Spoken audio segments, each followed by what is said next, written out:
오늘은 하나님께서 지휘하시는 모험이라는 제목으로 말씀을 전하려고 합니다. 하나님은 나의 지휘자가 되심을 우리 같이 한번 살펴보면 좋겠습니다. 얼마 전에 이렇게 인근 지역인 라스베가스에서 큰 참사가 있었습니다. 최악의 총기 참사가 일어나서 수십 명이 죽고 수백 명이 다치는 그런 참으로 안타까운 일이 있었죠. 이런 일들을 접할 때마다 우리가 가슴이 답답하고 세상이 참 왜 이렇게까지 되었을까 하는 생각을 하지 않을 수가 없습니다. 뿐만 아니고 기독교 가치관에 따라서 이렇게 움직이고 활동하는 그런 단체들을 얼마 전 신문에서 기사에 보니 혐오 단체로 등재가 되었다, 이런 기사를 또한 봤습니다. 실제로 이 나라에서 그리스도인으로 살아가는 현실에서는 박해를 받기도 하고 이런 세상으로 점점 세월이 바뀌어 가고 있죠. 뿐만 아니라 이 땅에서 뿐만 아니고 이슬람 세력들이 점점 커지고 있는 유럽에서 이렇게 전 세계를 이슬람화 시키겠다 하는 목표를 세우고 활동하는 무슬림이 판을 치고 있죠. 참 놀라운 것은 영국으로 유럽을 이슬람하는 전진 기지를 삼았는데 아시아에 이슬람화 시키는 전진 기지로 한국을 이렇게 타겟으로 세웠다 하는 그런 기사를 아마 이미 다 알고 계실 것입니다. 이런 이 자리에서 짧은 시간에 우리가 다 살펴볼 수는 없지만 이런 것들을 우리가 한번 접할 때마다 뭔가 좀 달라져야 한다 하는 생각을 하지 않을 수가 없습니다. 우리 교회는 어떤지 모르겠습니다. 우리 교회도 이렇게 깊이 생각하고 기도하다 또 여러 가지 상황을 만나게 되면 좀 변화가 있어야 되지 않을까, 그런 생각을 할 때도 있지요. 뿐만 아니고 우리 자신들, 믿음의 길을 가는 그리스도인들 한 사람 한 사람도 이렇게 이대로 괜찮을까 하는 생각을 하게 됩니다. 그때 문제는 이런 변화 가운데 따라오는 두려움이 있죠. 불편함이 있죠. 실패할 수도 있고 성공할 수도 있는 그런 불확실성이 그 안에 있기 때문이죠. 변화가 가지고 오는 그런 불확실성, 또 새로운 것, 낯선 것에 대한 불편함, 이런 것들 때문에 자연스럽게 변화에 이렇게 직면하기보다 그냥 현재 안주하는 길을 택하기가 쉽습니다. 당연한 이치입니다. 이렇게 우리가 먹고 자고 생리적인 욕구 바로 다음에 사람이 추구하는 것이 안전해야 한다는 생각이거든요. 안전의 욕구. 그러니까 아주 기본적인 안전의 욕구가 우리 안에 있기 때문에 어쩌면 지금 이대로 편안하게 이렇게 변화 없이 살아가는 것이 당연한 일이기도 하죠. 그래서 우리도 늘 그냥 11시 되면 예배 드리고 또 정해진 형식대로 예배를 드리고 또 익숙한 대로 그렇게 살아가기가 십상이죠. 다음 주부터 한 11시 반에 오실래요? 가만 안 있을 거예요. 그죠? 9시 반에 오면 어떨까요? 그래도 가만 안 있을 거예요. 좌우지간 뭔지 모르지만 11시가 좋아요. 우리 이렇게 살아가는 모양인 거예요. 그런데요, 이런 우리를 하나님께서는 어떻게 그렇게 잘 아시고 이렇게 또 다른 장치 하나를 주셨습니다. 그것은 모험입니다. 모험심을 우리에게 또한 주셨죠. 스위스의 의사이고 심리학자인 폴 트루니에가 이렇게 얘기를 했습니다. 책인데요, 모험으로 사는 인생이라는 책에서 이렇게 아주 유명한 책이에요. 그 책의 내용을 정리하면 간단하게 이랬습니다. 사람은 본능적으로 모험이 있어야 의미 있게 살아갈 수 있다. 우리가 살아가는 인생에 모험이 있어야 그 인생이 의미 있게 된다. 모험에 헌신할 때 신성함을 느낀다, 이렇게 얘기했습니다. 뿐만 아니고 우리가 잘 알고 있는 보지도 듣지도 못하고 이렇게 삼중고를 겪고 살았던 헬렌 켈러 다 아시죠? 그분도 비슷한 얘기를 했습니다. 인생은 과감한 모험이든지 아니면 아무것도 아니다. 모험하지 않는 인생은 아무것도 아닐 가능성이 있다, 이런 얘기를 하는 거죠. 이런 이야기를 들으면 모험이 우리 인생을 의미 있게 한다 하는 내용으로 정리할 수 있는데요, 이런 얘기를 들으면 우리가 모험은 꼭 높은 산, 에베레스트 산 같은 데 올라가서 위험한 도전을 하는 것을 모험이라 생각할 수 있는데요, 모험에 관련된 책을 읽어보면 여러분, 우리 아이들에게 장난감 사주죠. 그 장난감 사주는 게 아이들에게는 모험이라는 거예요. 여러분, 장난감 사줄 때 어떻게 하세요? 장난감 사가지고 아이가 조립 못하니까 다 뜯어서 깨끗하게 닦아서 조립해서 이렇게 비행기면 굴러가나 보고 이렇게 자동차 되는가 보고 삐용삐용 눌러보고 아빠가 좀 가지고 놀다가 아이한테 딱 주죠. 그러면 안 사주는 게 나아요. 장난감의 효용 가치가 다 사라지고 없는 거예요.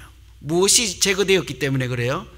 그 아이의 호기심, 모험하려고 하는 본능이 그 안에 있어서 이상하고 낯선 것에 대한 새로운 관심과 배워가고 이렇게 좌충우돌하는 그 자체가 아이에게 선물인데, 그 잘 모르는 어른들이요, 안전만 추구해가지고 다 손 다칠까 찢어질까 날카로울까 해서 다 깨끗하게 해서 자기가 또 갖고 놀다가 이렇게 주면 장난감 의미가 없다는 거예요. 그래서 훌륭한 아버지 부모들은요, 장난감 사서 그냥 주는 거예요. 그냥 걔가 조립하다 부러뜨리면 어떻게 해요? 아마 여기 계신 몇 분들 중에는 회초리 들고 와서 안 사줄 거야 이럴 수도 있을 거야. 여기 계신 몇 분들도 그렇게요. 뭐 이분들만 보면 안 돼요. 그냥 제가 무의미하게 얘기하는 거예요. 우리 중에 어떤 사람은 그럴 거예요. 다시는 안 사줄 거야. 아닌 거예요. 이미 그 아이는 가지고 놀다가 모험으로 자기의 장난감에 대한 의미를 충분히 누리고 있는 거죠. 이런 것을 모험이라고 한다는 거예요. 저도 처음에 이런 책을 읽을 때 참 많은 것을 배우고 깨닫게 되었습니다. 문제는 우리의 신앙도 그렇다는 거예요. 이와 비슷하다는 거예요. 우리 신앙 안에도 이런 모험적인 요소가 있고, 다른 것은요, 나 혼자 하는 모험이 아니라 하나님께서 지휘하시는 모험, 하나님께서 내 인생 신앙의 지휘자가 되어주시는 것, 그것만 다른 거죠. 장난감은 나 혼자 갖고 노는데 우리의 신앙은 내가 지휘자가 아니라 하나님이 지휘하는 그 모험에 내가 참여하는 것이다, 이렇게 할 수 있겠죠. 그래서 그런 모험, 신앙 가운데 있는 모험에 잘 반응하고 이렇게 참여하는 사람이요, 건강한 신앙생활을 하는 사람이라 할 수 있습니다. 이런 차원에서 보면 그리스도인은 뭐라고 할 수 있겠습니까? 하나님께서 지휘하시는 모험에 참여하는 사람이다. 그러니까 모험에 참여하는 사람이다. 그래서 신앙은 모험하는 것이다, 이렇게 이야기할 수 있겠죠. 다시 말씀드리자면 모험이라고 하는 것은 도박이 아닌 거예요. 하나님께서 또 다른 은총의 자리로 부를 때 아멘 하고 나아가는 것, 그것을 신앙 모험이라고 하는 거죠. 하나님을 만날 만한 사건으로 부르실 때 그 사건에 뛰어드는 것, 그것이 신앙에서 하는 모험이라는 거죠. 우리는 믿음의 조상으로 아브라함 잘 알고 있죠. 그래서 오늘 제가 창세기 12장 1, 2, 3절 말씀하고 마태복음 14장 이 말씀하고 두 개를 늘 저는 같이 계속 묵상하고 말씀을 준비했습니다. 그래서 두 개 다 읽을까 하다가 하나만 읽었는데요, 우리는 아브라함을 믿음의 조상으로 이렇게 잘 알고 있죠. 거기 보면 이런 모험의 신앙적인 원리가 잘 나와 있습니다. 너 고향과 친척과 아버지 집을 떠나라, 이렇게 말씀이 임했을 때 그 고향을 떠나잖아요. 한번 그냥 고향을 떠나는 것으로 아브라함이 저절로 믿음의 조상이 되는 것이 아닙니다. 믿음의 사람이 되는 것이 아니죠. 계속 모험의 길을 누구 따라? 하나님이 지휘하는 때마다 따라가는 거예요. 그 따라가는 장소들을 여러분 한번 기억해 보세요. 갈대아 우르라는 고향을 떠났죠. 하란의 중간 기초에 갔죠. 거기 있을 때 또 떠나라, 또 가죠. 가나안으로 갔죠. 세겜에도 가고 베델레도 가고 헤브론으로도 가고 때로는 자기 애굽으로도 가고 하나님을 만날 만한 자리, 하나님을 만날 만한 사건이 있는 곳에 계속 모험으로 하나님의 지위를 따라갈 때 마침내 그는 믿음의 조상, 하나님께서 의롭다 하는 그런 자리에까지 나아갈 수 있게 된 거죠. 여러분, 하나님께서 우리를 이렇게 은총의 자리로 부를 때 따라가시겠습니까? 그게 얼마나 큰 모험인데 가시겠어요? 제가 멕시코 가자 해도 안 가는데 가시겠어요? 웃으신 분들은 다음에는 가겠다는 약속으로 제가 기억합니다. 오늘 우리가 읽은 본문은요, 이 본문 자체에도 의미가 있지만 사실은 오늘 본문을 잘 이해하기 위해서는 그 앞선 본문을 한번 읽어보아야 돼요. 이 바로 앞에 본문은, 오늘 본문은 우리가 잘 아는 내용이잖아요. 베드로가 무리를 걷다가 빠졌잖아요. 우리 그 정도는 기억하죠. 그런데 이 일 있기 전에 어떤 사건이 있었습니까? 예수님께서 들에서 사람들에게 이렇게 말씀을 가르치는데 사람들이 때는 저녁이 되었고 먹을 것이 없어서 이렇게 제자들이 저 가서 사 먹고 오라 할까요? 할 때 가지고 있던 오병이어로 5,000명을 먹이고 군중을 먹였던 하나님께서, 예수 그리스도께서 기적을 베푸심으로 내가 생명의 떡을 공급하는 자요, 내가 하나님의 아들이다 하는 하나님의 계시의 사건을 보여준 그런 사건이 앞에 나오죠. 예수님 입장에서 보면 그래요. 하나님의 관점으로 보면 그렇지만 제자들의 관점에서 보면 그 사건은요, 엄청난 은총의 자리죠. 은혜의 자리고 기적을 체험하는 자리예요. 또 조그마한 분량으로 수많은 사람을 먹여 살리고 이 땅에 오신 예수 그리스도께서 사람이 아닌 하나님의 아들인 것을 그들이 직접 경험하는 은총의 자리이잖아요. 그러니까 감격이 얼마나 컸겠습니까? 아, 저분이면 이제 되겠다, 이 자리면 지금만 하면 되겠다, 이런 자리면 이제 이것으로 만족한다, 이럴 때 오늘 말씀이 시작되는 거예요. 22절에 그런 제자들, 감격에 차 있는 제자들에게 하시는 말씀이 뭐예요? 즉시 재촉하사 이곳을 떠나라, 가라, 이런 얘기를 하는 거죠. 아브라함에게 갈대아 우르 고향을 떠나라 하는 얘기하고 같은 소리 아니겠습니까? 그곳을 떠나라, 이 영광의 자리를 떠나고 은혜의 자리를 떠나고 기적을 체험하는 가슴이 뿌듯한 자리, 이 정도면 되겠다 하는 자리를 떠나라. 왜 떠나라고 하겠습니까? 또 다른 하나님의 은총이 있는 자리, 말씀이 있는 자리, 또 다른 기적을 베푸실 하나님이 역사하는 자리로 가라, 이런 얘기를 하는 거죠. 그런 모험의 자리를 또다시 만나야 너희가 믿음의 사람으로 살아가고 하나님을 좀 더 잘 알아갈 수 있게 될 것을 예수님께서는 이미 알고 계신 거죠. 여러분, 우리도 신앙생활 하다가 오병이어와 같은 기적을 만난 그런 때가 있었고 그런 사건이 있고 그런 중에 있는 사람들도 있잖아요. 그러면 보통 우리 생각은 어떻습니까? 이제 됐다, 이 정도면 됐다. 그런데 또 다른 모험이나 하나님의 부르심에 응답하지 않고 가만히 있으면 어떻게 돼요? 옛날에 하던 방언도 사라지고 예단에 잘 꿀맛 같은 말씀도 사라지고 그렇게 오래 기도하던 습관도 사라지고 다 사라지고 남은 것은 뭐예요?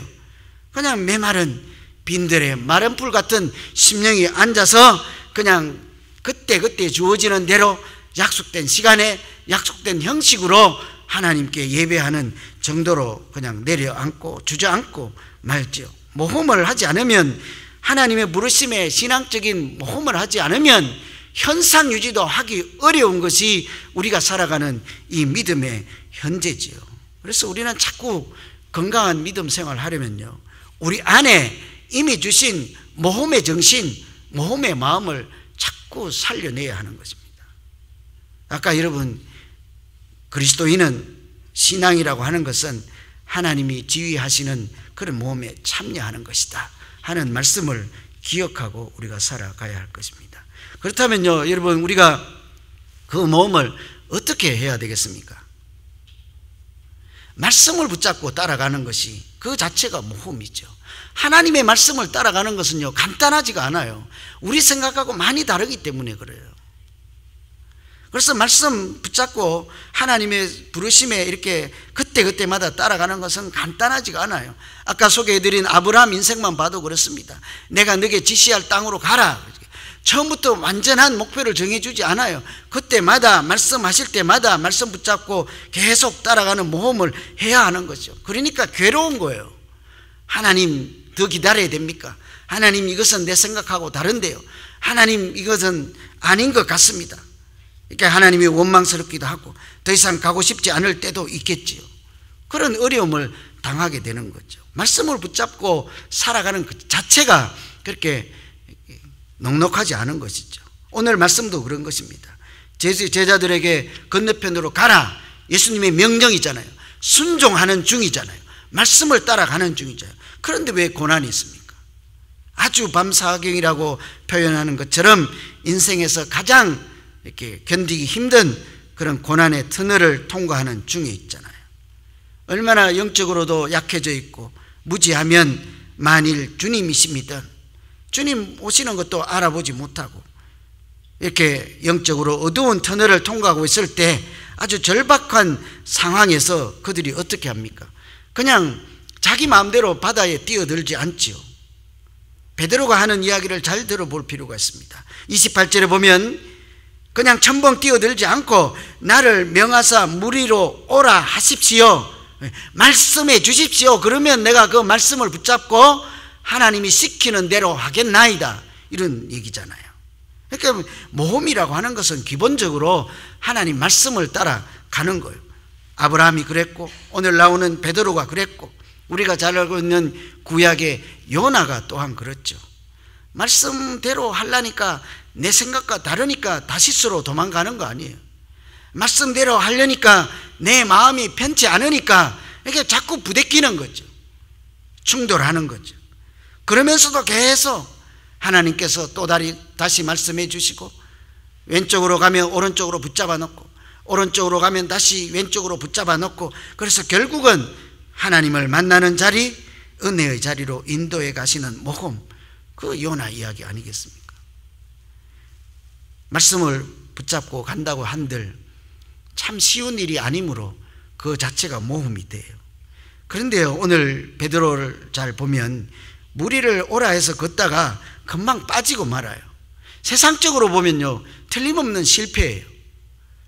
틀림없는 긍정적인 효과가 아니라 이렇게 생각할 수 있는데, 다시 한번 잘 생각해 보면 이 하나님이 지휘하시는 모험에 참여하는 그 자체가 아까 모험이 인생을 의미 있게 만드는 것처럼 신앙도 그 자체가 의미 있게 만드는 거예요. 그래서 베드로가 물에 빠진 것은 실패도 아니고 헛수고도 아닌 거예요. 왜 그러냐면 하나님께서 지휘하는 모험 자체에 참여하는 중이잖아요.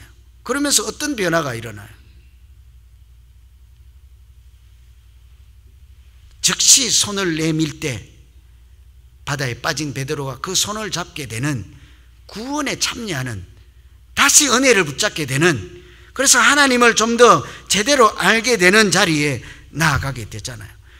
여러분, 실패는요, 우리가 생각하는 거하고, 실패와 성공은 우리가 생각하는 개념과 신앙에서 실패와 성공은 좀 달라요.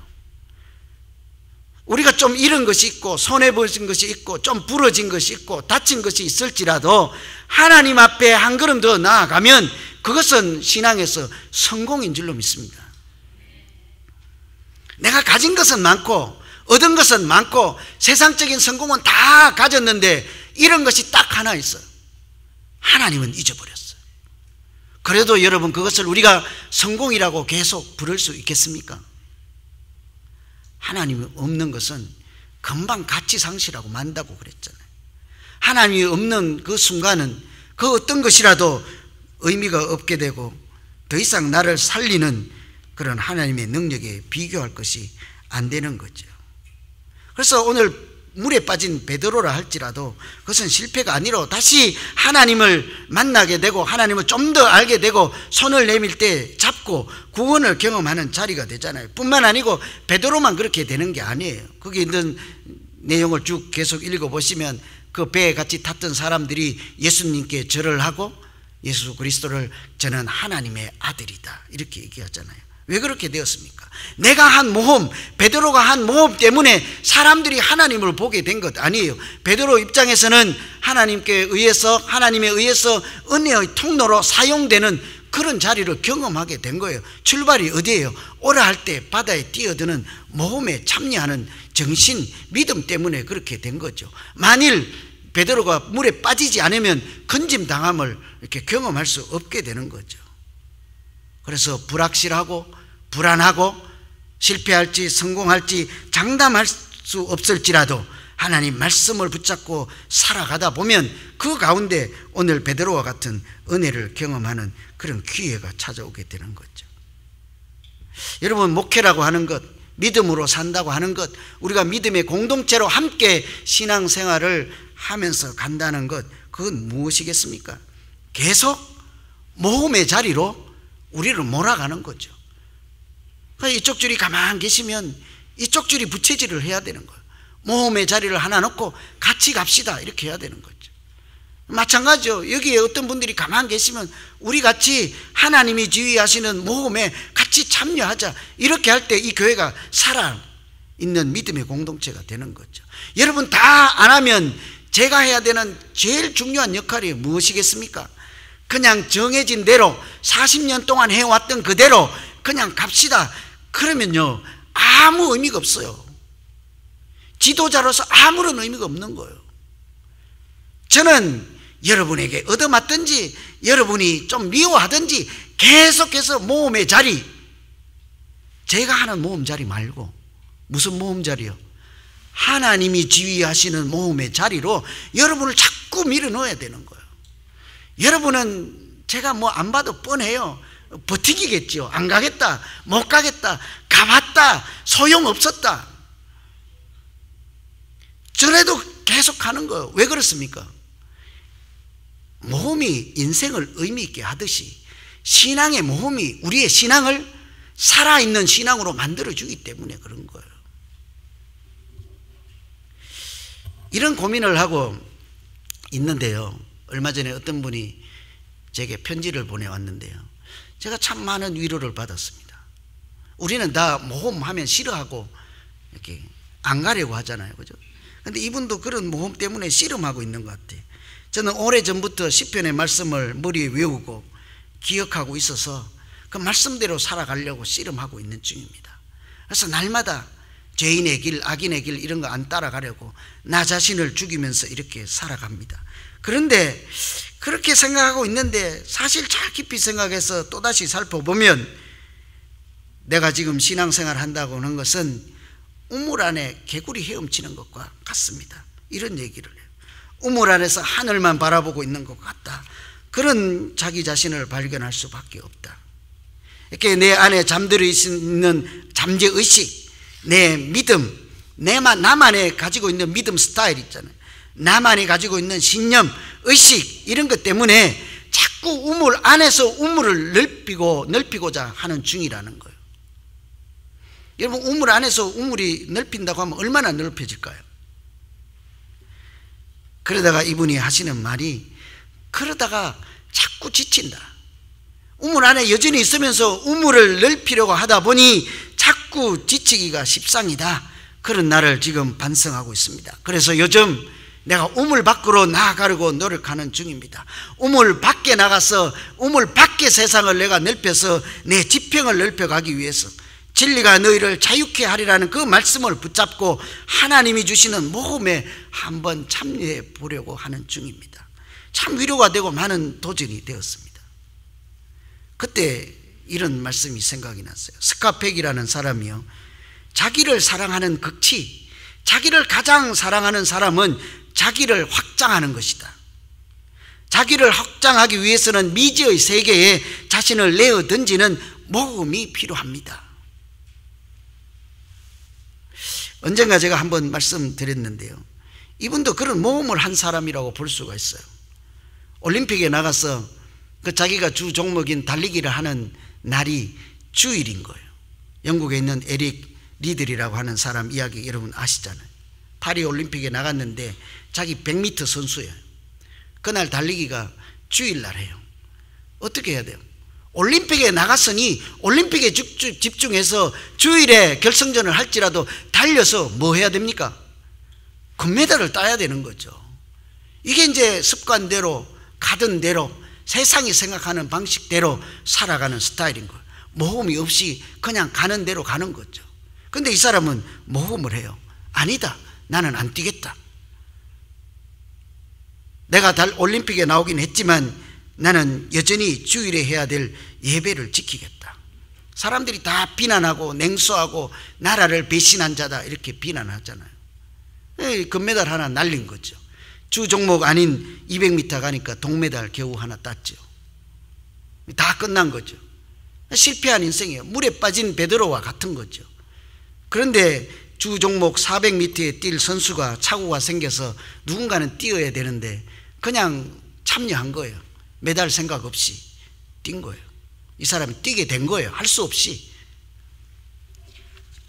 100m 선수니까요, 뭐 게임도 안 될 것이고 소용도 없을 것이므로 이 사람은 그냥 한번 뛴다 생각하고 400m를 초반부터 100m 속도로 뛰잖아요. 관중들이 뭐라고 그래요? 저 사람 저러다가 죽는다. 끝까지 뛰면 죽는다. 끝까지 뛰었는데요, 뛰고 나서는 딱 쓰러졌죠. 그 손에 무엇이 들려져 있는지 아세요? 나를 존중히 여기는 자를 나도 존중하리라. 그 마사지 해주던 그 마사지 의사가 성경 말씀을 이 손에 쥐어준 거예요. 그 사람 주 종목도 아닌데 거기 가서 이렇게 모험에 도전하는 거잖아요. 하나님이 지휘하시는 주 종목이 아닌 자기 능력으로 할 수 없는 하나님의 인도하심에 자기를 그냥 내어 맡긴 거 아니에요. 금메달 따고 이런 게 문제가 아니라 그냥 나는 거기에 순종하고 말씀 의지해서 예배할 때 예배 자리에 서고 말씀이 인도한 대로 한번 간다. 그런데 어떻게 해요? 처음에는 내가 뛰었고 나중에는 하나님이 나를 달리게 했다, 이렇게 고백하잖아요. 사람들이 뭐라고 하겠습니까? 아, 저런 사람을 보면 하나님이 살아계신 것 같다. 비난하던 사람들이 돌아서고 영웅이라 이렇게 얘기하잖아요. 여러분, 우리 교회도요, 여러 가지 모양의 모험에 직면한 경우가 참 많아요. 얼마 전에 우리 멕시코 선교 갔잖아요. 모험 아니에요? 여태까지 많이 해봤다. 선교 그냥 돈만 보내주면 된다, 아니면 그냥 기도해주면 된다. 근데 또 다른 모양의 선교에 한번 참여해보는 것, 될지 안 될지도 몰라요. 갔다 오면 효과가 있을지 없을지도 몰라요. 그런데도 이것을 모험의 기회로 삼고 하나님이 지휘하시는 대로 내 인생을 맡기겠다 하고 가보니까 어땠습니까? 이분들이 그래서 은혜 받아서 다음 주일에 햄버거를 하나도 못 먹고 와서 거기서 다 나눠주고 자기들은 하나도 못 먹어서 유양섭 집사님이 돈 내가지고 다음 주일에 햄버거 굽는다면서요. 우리도 햄버거 먹게 생겼어요. 그래서 다음 주에는 밥이 없습니다. 햄버거를 먹어야 돼요.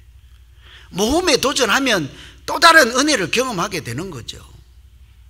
여러분, 우리 교회에 앞으로 수많은 이런 장면들이 있을 것입니다. 여러분, 큐티 한 번도 안 해보고 80세 돼서 큐티 해보신 분들 있죠. 처음에 내일 아침에 큐티 하는데 편안하게 주무시고 오셨습니까? 교회에 차라리 안 가고 말까 하면서 고민하다가 오셨습니까? 모험인 거예요. 나는 큐티 할 줄도 모르고 성경의 지식도 없고 아무것도 모른다.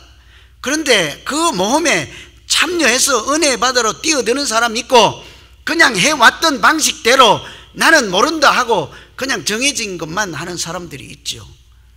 저도 잘 아직 모르는데 한번 물어보세요. 가서 그런 모험에 참여했을 때 어떤 현상들이 일어났습니까? 한번 물어보세요.